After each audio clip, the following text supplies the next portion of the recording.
So, let me introduce you to very dear guests from far away, from Poland. And let's introduce Pawel Samborski and Janem Truchanowicz from Awaken Realms.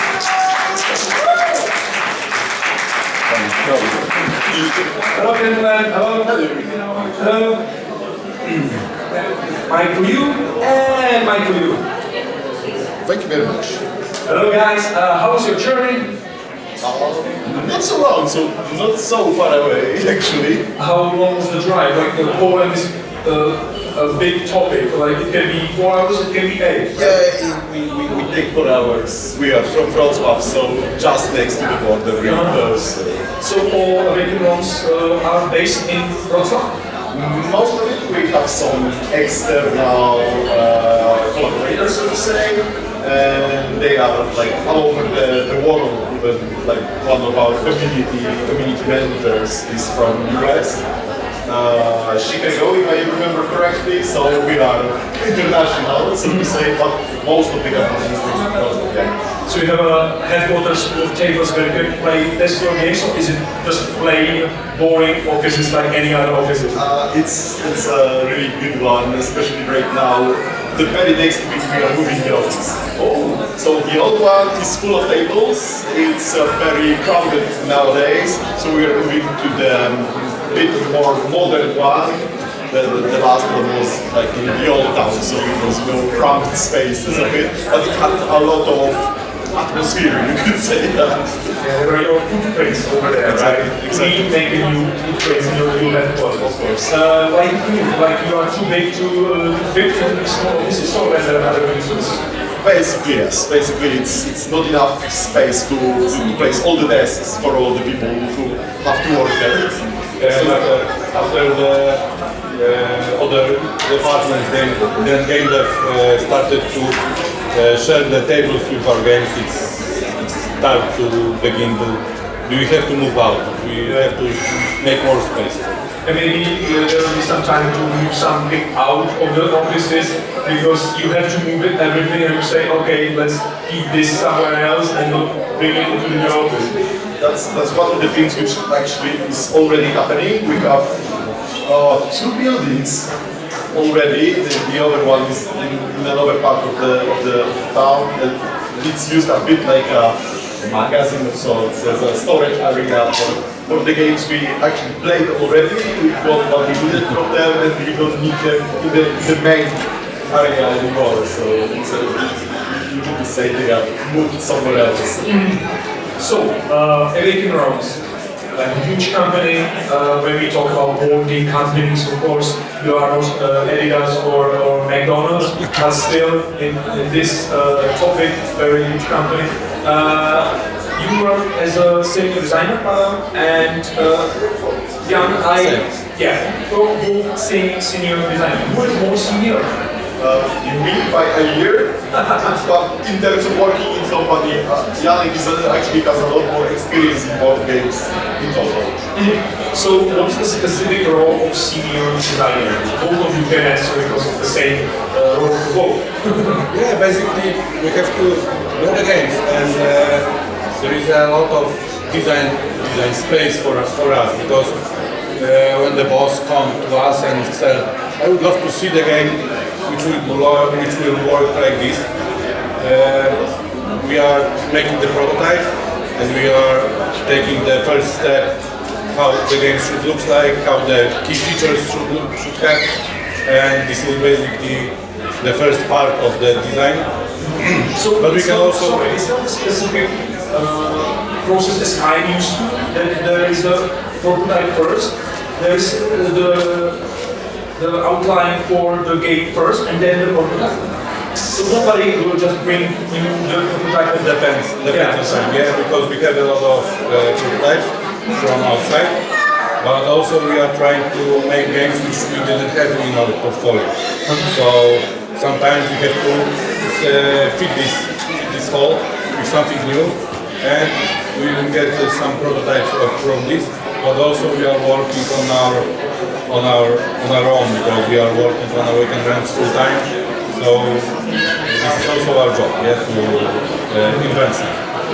what is your more preferable way to develop something somebody else brought to you and you like it, or to make something from scratch? What is your preferred way of work? For me, I like to discuss about the idea with the players. Like they have a lot of ideas which they then present for us. Let's maybe make a game based on this, or something which will be similar to that. Or so with those like main ideas, and then we are iterating on the idea and preparing some prototypes. But also this like pure development work, like we did with Nemesis, which was a really advanced prototype when it came over to us, so to say. It was something really interesting to work with as well. It's different because you cannot put everything you want into the game. You need to be respectful of the author.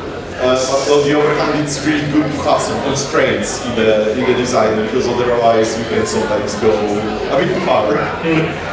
Yeah, let's talk about the development process. How does it work in your company? The first word I would describe is crazy or chaotic sometimes. No, but we like to work fast with the company. We iterate a lot, so sometimes throughout the week you will see 3 versions of the same rule.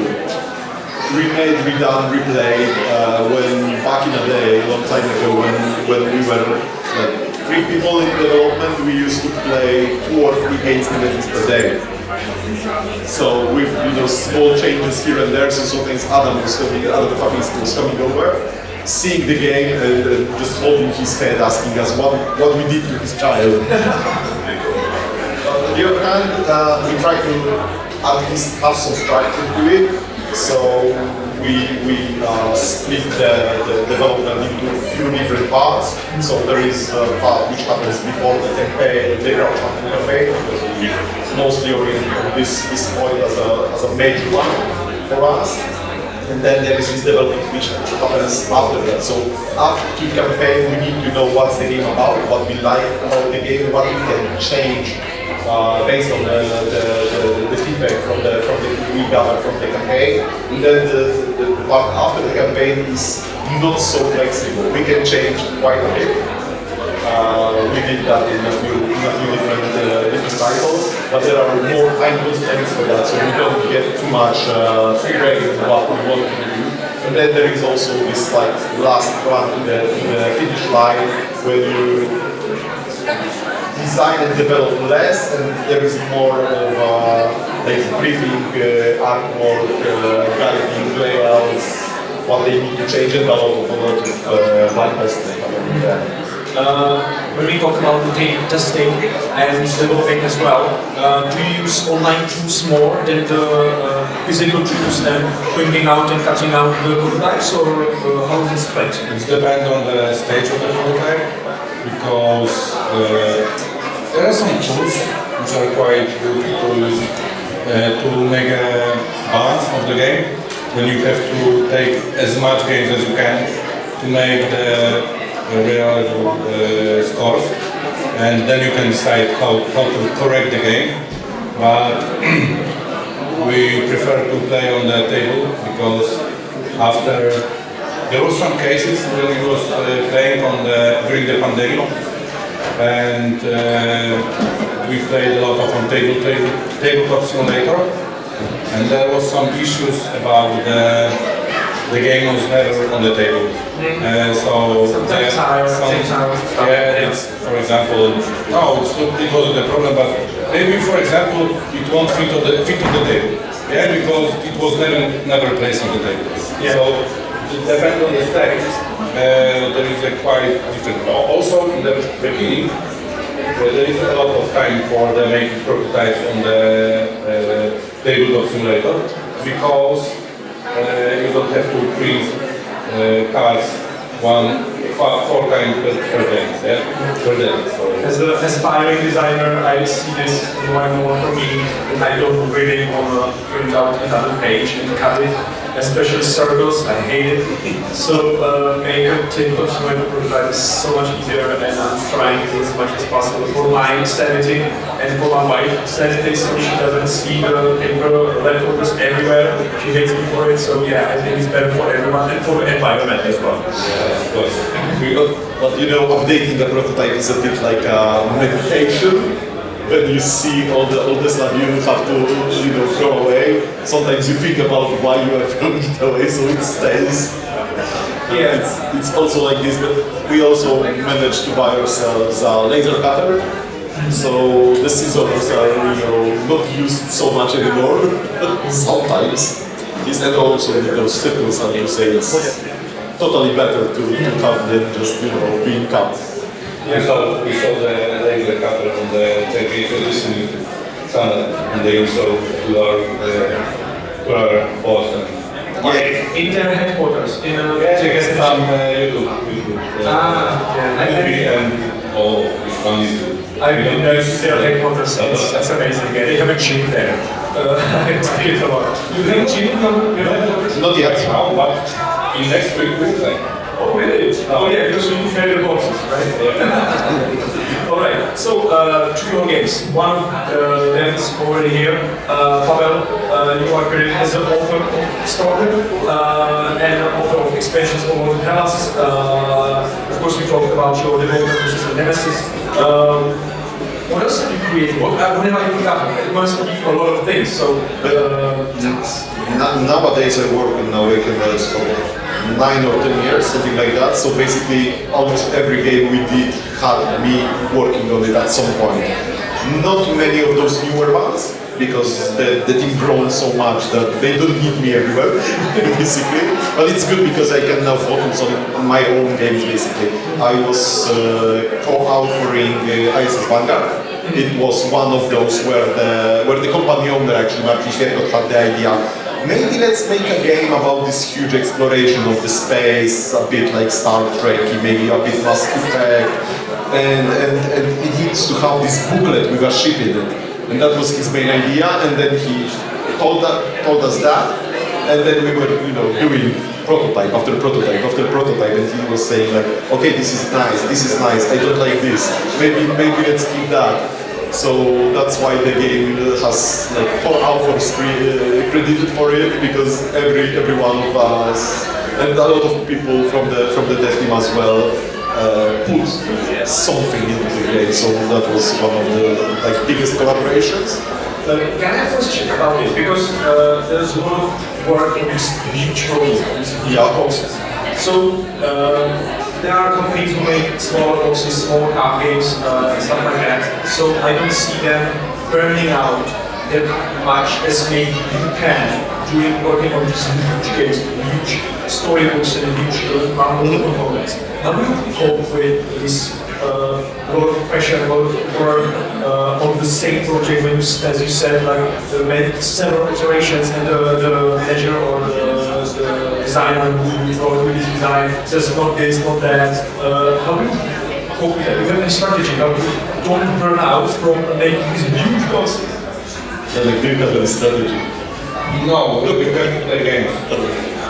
We have to play other games, yeah? Because I even not make the statistics for games which are playing work, because it's work, but after the whole day we will stay for 1 hour and play something which is completed, something which is small, and every day we are trying to know something or relax, yeah, and don't hate this hobby. Because I have some breakdown after 3 years of working in Awaken Realms, but then I was starting to play games even if I didn't have power for that.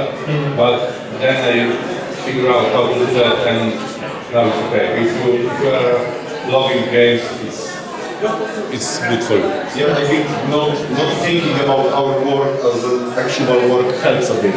Like it's, yeah, of course we are there to earn money to buy food because everyone likes food.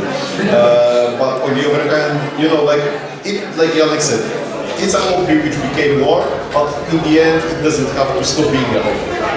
So if you think about this as a way of like giving people what they more or less want in terms of finished game, this is a good fuel, not to Brnohraní, and also going to places like Essen every few years helps a lot, because then you don't get the hate you get online. Like online people are really mean usually, but face to face they are really nice usually. So you coming from as a charge, not depleted? Yeah, like you are tired physically, but it's a great boost to morale, to psychological way of thinking about that. We always repost what people said to us this day to the people who stayed behind, so they also know that, because it's a huge help to hear that people actually enjoy things with you. And like Alex said, playing smaller finished games as well is really good for it. But in essence, something like that, when you are finishing your day, maybe you will play something at the hotel after that, then you go to sleep, and when the people go up, wake up, you will eat the breakfast in silence, and everyone is tired. They don't see each other, and then the essence starts, and everyone is charged up as much as they can, and this is the most I'm waiting for Essen every year, even if I have to work all day, it's challenging now. Yeah. It's hard to explain to someone who's never been to Essen or never been to Essen booth, when they have to work and explain games over and over how different these two physical and emotional states are different. One is totally depleted and one is maybe charged and motivated to work, to keep on designing, keep on working. Yeah. But this is the first time when you see the people like this, and you see this for the whole 4 days, and after that it means okay. They are not testers, so they are not trying to find what's not working. They are enjoying it, and after these 4 days, you know it greater. Do you have maybe a moment from this year's lesson? It's more than a month, maybe you can still remember. Moment, emotion, some scene that you kept in your memory that really worked like you said, it motivated you and charged you up. For me, it was 2 guys. They came over to play Below. Yes, I know. The prototype. Yeah, I was complex design, sitting over there somewhere. me. So they came over to play the game. They had a really lively discussions around it, and then in the end, one of them told to the next one, like, you know what? I was expecting another like dungeon crawler slasher type of game, and this is really like a heavy Euro at some point, and I really enjoyed that. I haven't been thinking that he was really surprised what the game gave him, and he was also surprised that he enjoyed it actually. So it was like, here I got you, nice. It's great. Do you have any?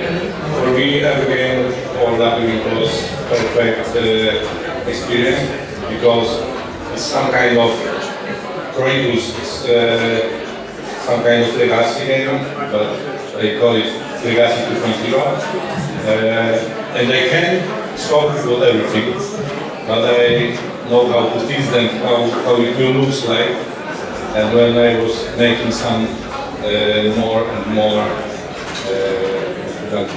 surprises, which I was allowed to show them.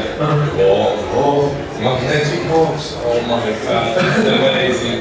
And the second one was when I was on Ravensburg event, and the labyrinth was shown between Stefan Feld game, the Renek Ninja, Labyrinth, and I guess it was Labyrinth Carcassonne thing. And this is the place when I would love to. Let's talk about maybe a bit more about the game, because we talked about the Asylum. I can talk with Tomáš about that tomorrow, so we can talk about it, but we can talk about it with Tomáš. But we can also talk about Labyrinth. So it's legacy. Legacy 2.0. What does it mean? No, because I don't like story games. I like so we figure out how to make the game undestroyable and replayable because you try to figure out how Labyrinth Truchanowicz is cooperative campaign game for about 5 to 10 hours. We were trying to figure out the best time to the game will be really replayable. So after 15 hours, you won't go back to the game and play it again to get more score and more something. And during the labyrinth, we will open 6 boxes out of 12 during the first campaign. And after that, you can reset everything because we are not destroying any element. You reset everything, you can play the game and with completely different set of rules, set of mysteries, set of surprises, and try to get as many scores as you can. And after that, you can combine these two campaigns in a different one to make the game even more replayable. And yeah, I think it's pretty cool. It's smaller game than our other ones. Yeah, because the game is only 30 minutes, so it's quite different. And when the people from Truchanowicz came to us, and they said, maybe there will be anniversary, 40 years of Labyrinth next year, so maybe we'll try to figure out something about it. In Poland, Labyrinth is very popular, but there is a quite cool story behind it, because the Labyrinth comes to Poland after the 90s, when the wall was broke, and there was a lot of labyrinths in our shops, but no one knows how to speak German. So each home in Poland had a different rules for labyrinth, because no one knows how to play it. And we figure out how to do that. Maybe that's why we have so many tricks, so many surprises in the campaign. But this is a great game with grown-ups in Poland. It was definitely when I was deciding to play. It seems like a very interesting game, very interesting concept. We both are designers, developers. I asked about this very question to yesterday. What is the place where you get the most ideas? How do you came up with the initial idea? He said that he likes to walk. Maybe in a forest or somewhere alone and think about his thoughts. I, for example, have sauna. I like also not in a relaxing stage, not during the sauna itself, but when I'm relaxing afterwards. You do something like that, you came up with the best ideas. I got a dog last year and I found out that evening walk is very productive. I sometimes have to stop him, he's very lively, he's still young. So he wants to run everywhere and I have to stop him, take out my phone and note the ideas because otherwise when I come back home after 20 minutes, I will forget it probably, but this is the moment. So we need to write it down right now. And he starts to understand it a bit that I have this moment, so he needs to wait for me. Will he be credited in the rules? Maybe in the next one, like he wasn't around for Stockholm, so but maybe in the next one, why not? Actually for the for my own. For the next one, we will be showcasing at the start of the next year.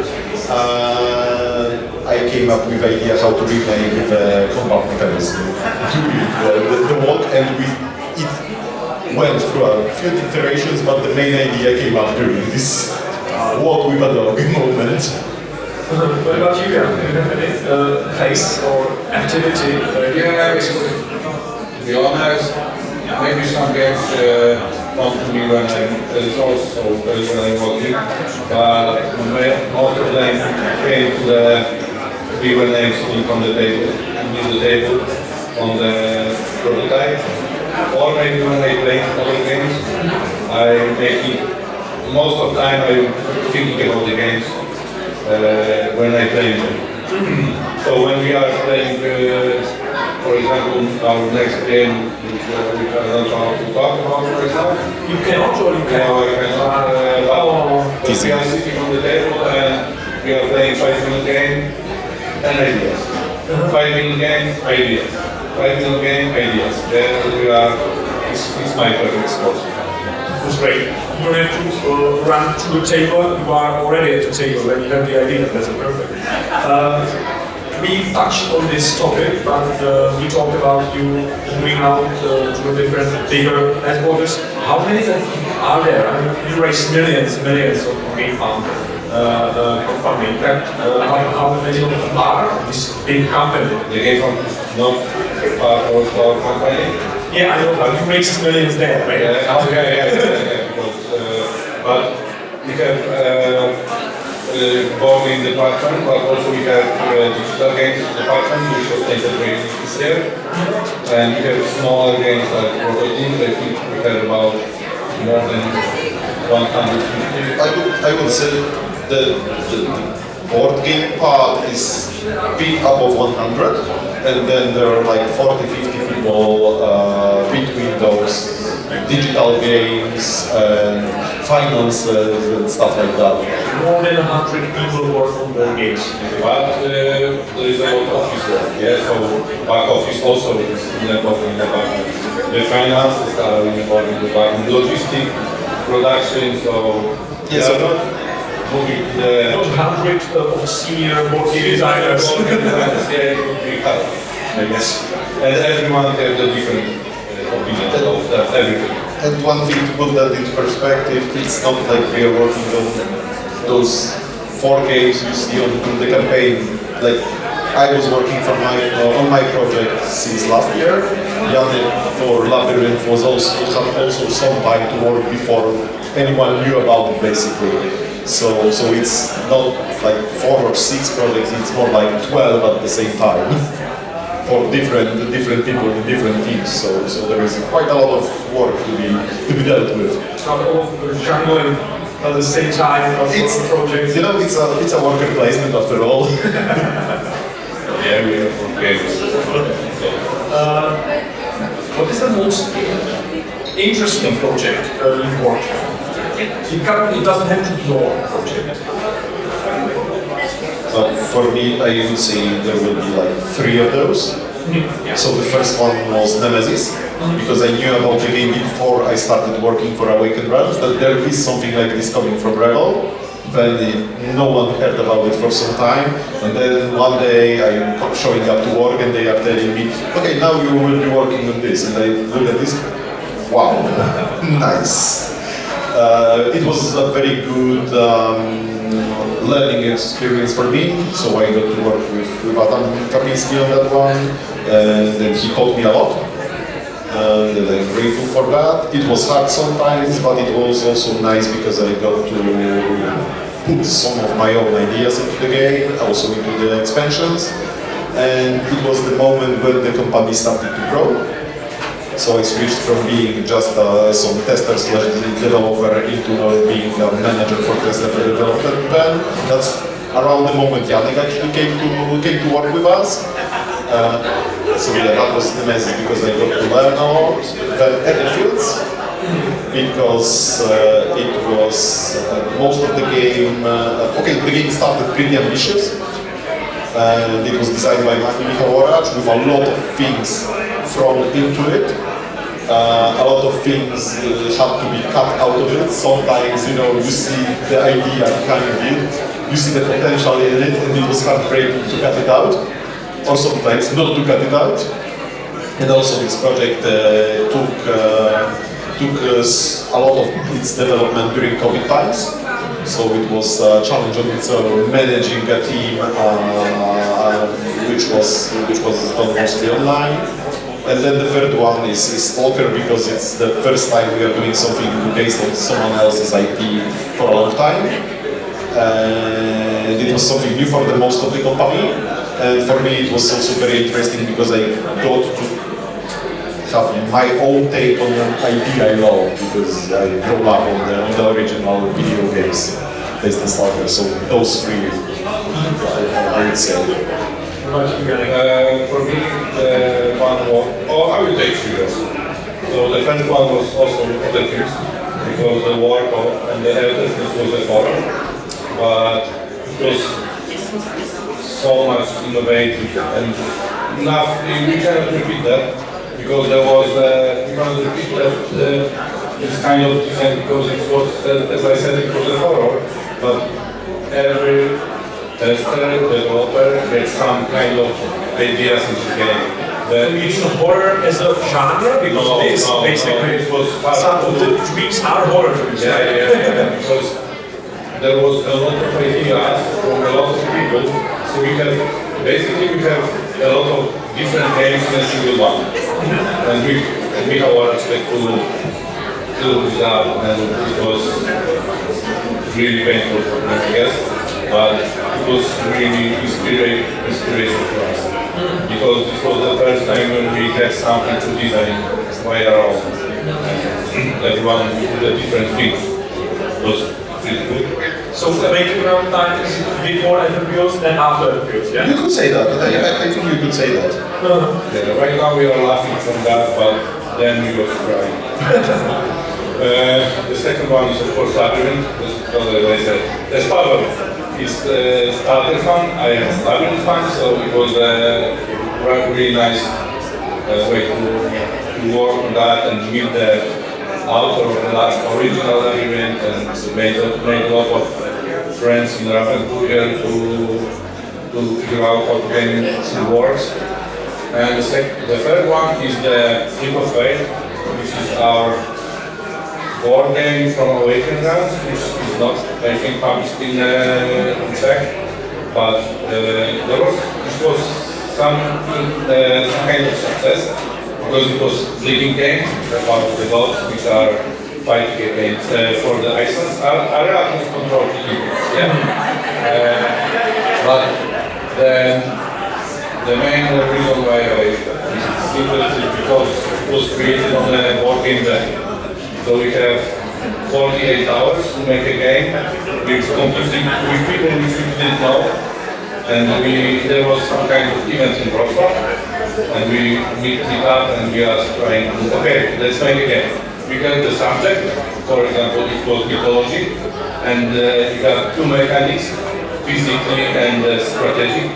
So, okay, let's make the area control with flicking, okay, and then for 2 or 3 days, we were figuring out how to make the games from it, because there was not enough sleeping, for example, for 3 hours per day, like in a computer game. But I think it was one step closer to be designer in a way that it's not on. I must say that we here in Brnohraní, I think 2 years ago, we had Leading Jam as well. I was there with my friends, and it wasn't there. You could do this with people you don't know, or you could sign with people you didn't know, and we were a bunch of friends, and it was great, like a team bonding as well. Like we designed a game, we made some plans, and then we won actually a game.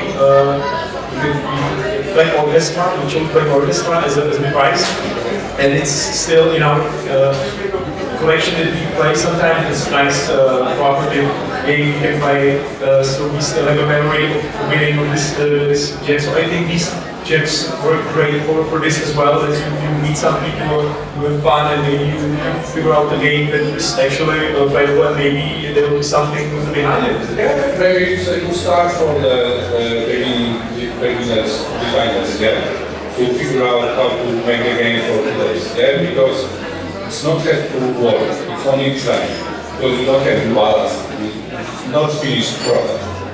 You are not making the graphics, yeah, and it's only the fun part. Yes. Yeah, then will come the cry when the developers will try to cut out everything.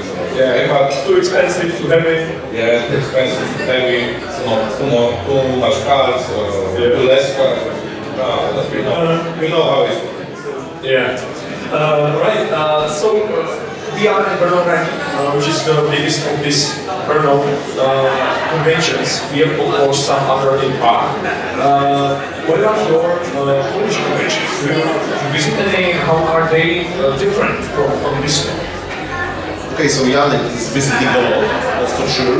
But what I can say, we have like 3 in Wrocław, which take part, 2 in autumn, 1 in spring.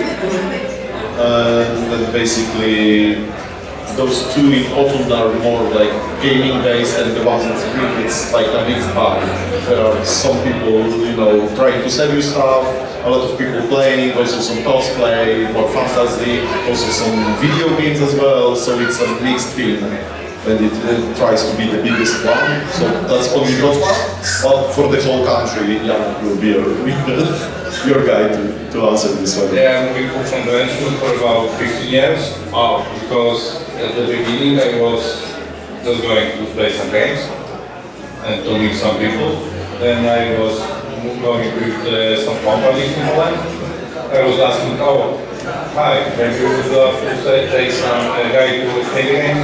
And I was moving with them and I was explaining the games from the conventions, and then now I'm moving with the Awaken Realms somewhere, but still I'm moving the conventions a lot. For example, in small, I was on 2 or 3 of them in Poland. Yeah, because in Poland there is a season for the conventions. The first one was Katowice, 2 months ago, and it's the biggest one in Poland. More than 10,000 people. It's making the highest priority spot in Katowice, which is the Polek. And there is a huge game room on the center of the hall, and of publishers around. There is also some conventions on Gdańsk called Awaken, and we also play in Rozhovor, because there is 2 of them. And Rozhovor is pretty funny because we have one convention in 1 week, and in the next week we have another one. But they are making from different people, so it's okay because people from one convention may go and play on another one.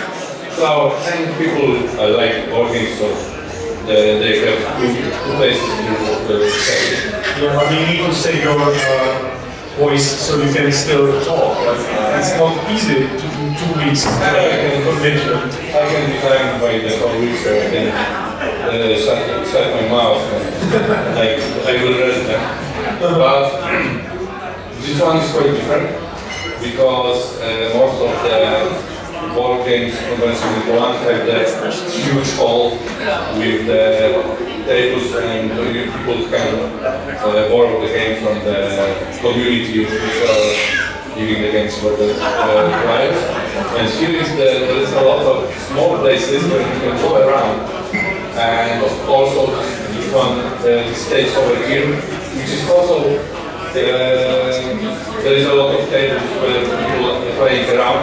It's pretty cool because, as I said, when you are seeing the people who enjoy the board games, not only the one in the PA, you see the people who play the board games, the job to make business. Yeah, so each convention have their own style. This one is, I never was. Yeah, I'm glad that you are staying the night, as I heard. Yeah. So I hope you will enjoy our life going forward, even after this cameras are finished. But before that, of course, there is place for your questions.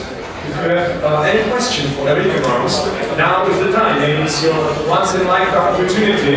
Don't hesitate. You can ask in Czech and I will translate it.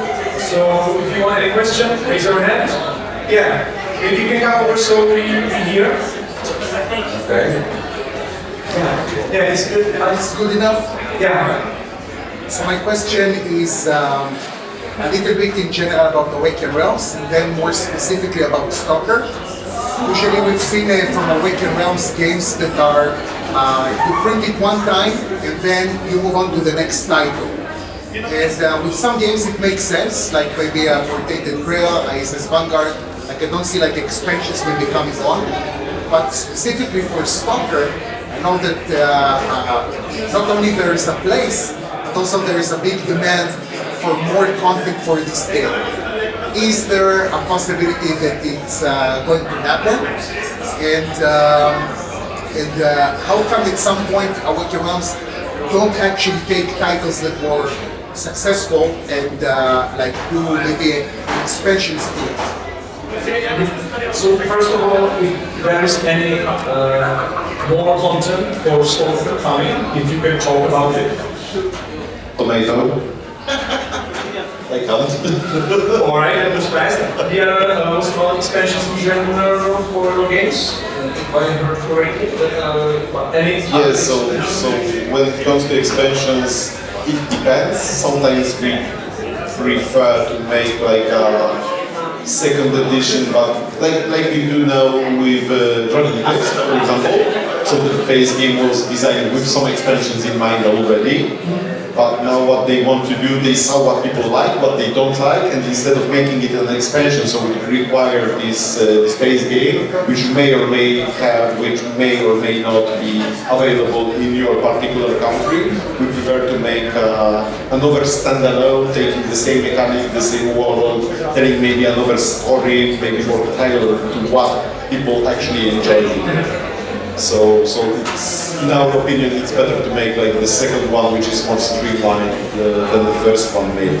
Maybe more resellers and publishers in other countries will just pick it up, then the expansion. Yeah, exactly. Like if they see that the first one gathered enough interest, it's better for us usually to push it with the second part instead of making an expansion. Also, making an expansion is, well, I wouldn't say ungrateful work, but it's a very good place to actually test newcomers to the studio. A lot of second wave stuff is like the alpha of the main one is overseeing the work, and then the younger guys and girls on the team can have go. They have almost free reign. They can do whatever they want. It was like this with ISS Vanguard. So Krzysztof Piskowski wrote the story for all three of the parts in the game, and we did the first one. And then for the stretch goal expansions, we set up two smaller teams, which could do whatever they wanted. So they came up with the new dice, they came up with new ideas of how to do this sheet book phase. So it was great to see other people's creativity, and you don't have to stifle in them. And if you go with the expansion for the game which is released afterwards, you need to teach them how this game, why this game was made this way, and it will require a bit of a different approach than going in one go, so to say. We also prefer for our backers because when they are buying the game, already taking 20 kilos, they are thinking it's over. Yeah? We cannot make the second win and buy one more thing just to take it for you. It's better for them to make the standalone version, like for example, Dragon Eclipse. Right now, you can buy without any first part. This is a different game, which give us the first game gives us fun lessons how to make the game better. It's the second one, but it's fair for the backers to not make the DLCs, which is Is there any other question? I have some more. Perfect. Don't hesitate. Hello guys, I have 3 questions about Nemesis. The inspiration for Nemesis is obvious in the Alien franchise. Have you tried to get the Alien IP? That's the first question. Second is, if you tried, why did it fail? And the third one is, after the release of Nemesis, were there like some copyright issues by the original owner? Okay, just say for the YouTube video, if you try to acquire IP for Alien or Nemesis, if you did and it failed, why it failed, and if there were any copyright issues with that game. You want to take this one? yeah. Go. We don't take Alien because we don't need to, because the Nemesis is already known in board games as much as we want. We can of course make some even more retail version with some kind of IPs, but IPs is not always a lot of problems because you have to ask for every change for the people which, for example, don't play the game, but they still have to accept. They are also business developers, so they have, for example, 100 cases like this one, and they can make answers much more later, even in the huge companies. So every AP is a problematic topic, but sometimes it's work, yeah, like in Stalker, but I think in Alien don't necessarily. There is an alien game after all right now, right? That's one of the things, but one of the other things is like when speaking with Disney right now, when we are a small company after all, like you are, like Janek said, you are one of the thousands which want their attention. So it's like if you would get the IP now, the release of the game will be like 6-7 years maybe, because it's a long process. With Stalker it was different because VSC is not that much bigger than us, the original IP holder, the guys from Ukraine. They are like 300 people and we are 100 something. So it's really easy to get their CEO to talk to our CEO and discuss stuff on the highest level possible. But getting, like CEO of Disney to speak to ours, maybe not happening that much. And the last one, if we had any problems regarding Nemesis, most of them were in our heads. I remember my first asset, it was the asset where we took the prototype, already one looking like not the finished game, but closer to what we showed on Kickstarter. And there were two guys came over with a game with the Alien IP to check it out, and we were like, okay, so they are now scouting us, and then the very next thing is lawyers coming over and shutting us down. It never happened, obviously, because they told us that we did a really good job.